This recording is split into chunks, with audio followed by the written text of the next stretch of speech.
Hello viewers, welcome to the video lectures for class 11th Economics. I am Shweta Kathuria. Class 11th Economics syllabus comprises of Part A, Statistics for Economics, which carries a weightage of 40 marks, Part B, Indian Economic Development, which again carries a weightage of 40 marks, Open Textbook Assessment, which carries a weightage of 10 marks, and Project Work again for 10 marks. Today, we will be beginning with Indian Economic Development. Within that, we will start with the very first chapter, which is Indian Economy on the Eve of Independence. In this chapter, we will be discussing about the state of the Indian economy during the British rule and immediately after independence. Under this chapter, we will be talking about how the British ruled over India and what was the condition of the Indian economy at the time of its independence. Now, we all know that the British ruled over India for about 200 years and excessively exploited the Indian resources for their own interest and turned a prosperous nation into a backward, dependent and disintegrated economy. The sole purpose of the British colonial rule in India was to reduce the country into a feeder economy for Great Britain's rapidly expanding modern industrial base.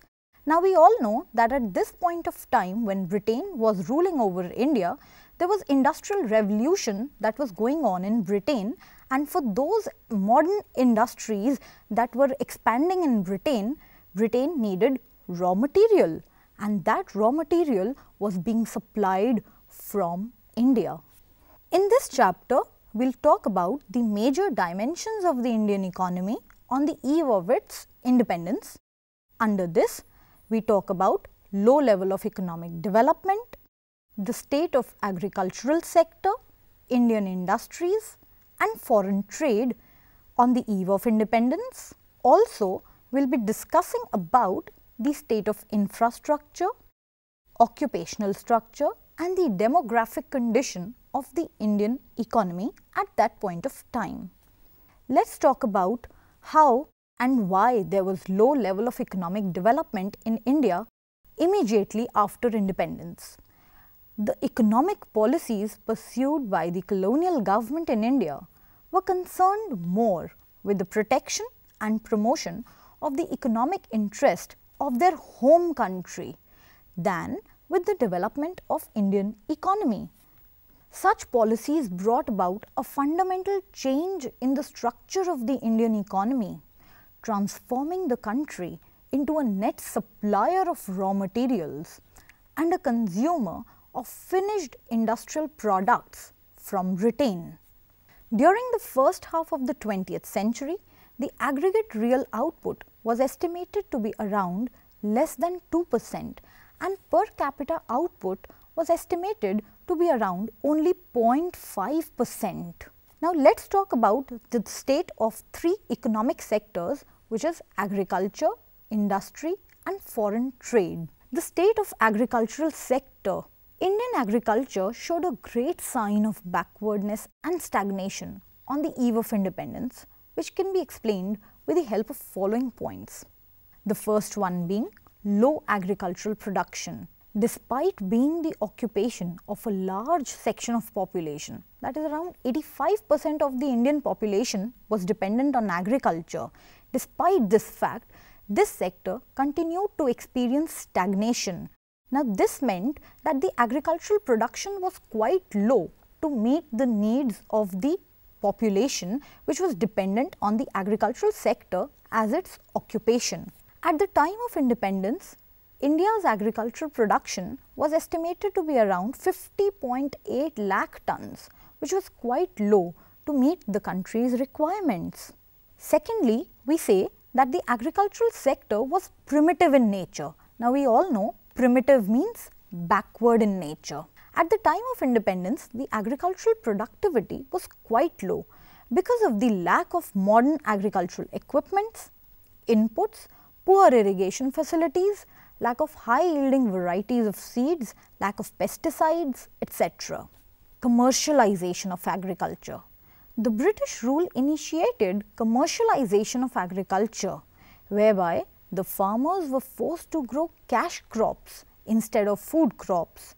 These cash crops were either used for sale in the market or were being used by the British industries back home. Of course, these cash crops were being used by the British industries in the form of a raw material, right? Let's talk about land settlement system. One of the major cause of the stagnation of agricultural sector was the introduction of land settlement system by the British. Under this system, there existed an intermediary class, that is the zamindars, that existed between the British government and the peasants or the actual tillers. This zamindari class had been appointed by the British to collect revenue from the peasants regardless of their economic conditions, which led to immense misery and social tension among the farmers.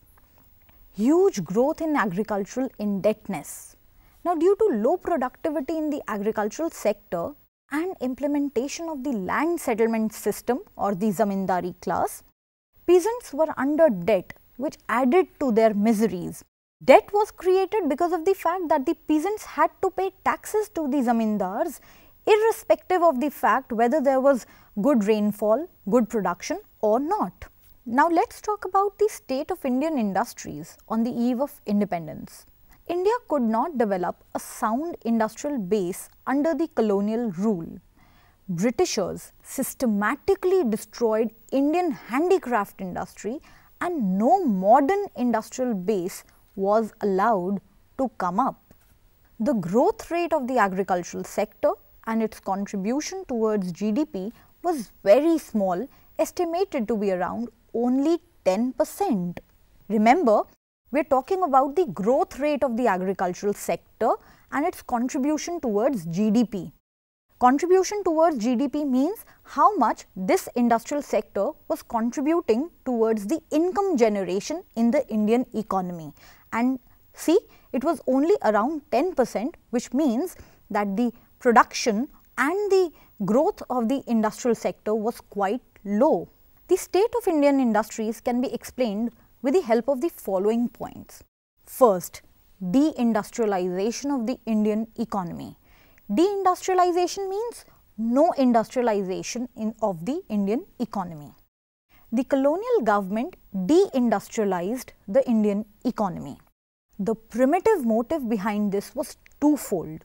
First, to reduce India into a mere exporter of raw materials for the upcoming modern industries in Britain, and secondly, to turn India into a sprawling market for the finished goods coming from the British industries.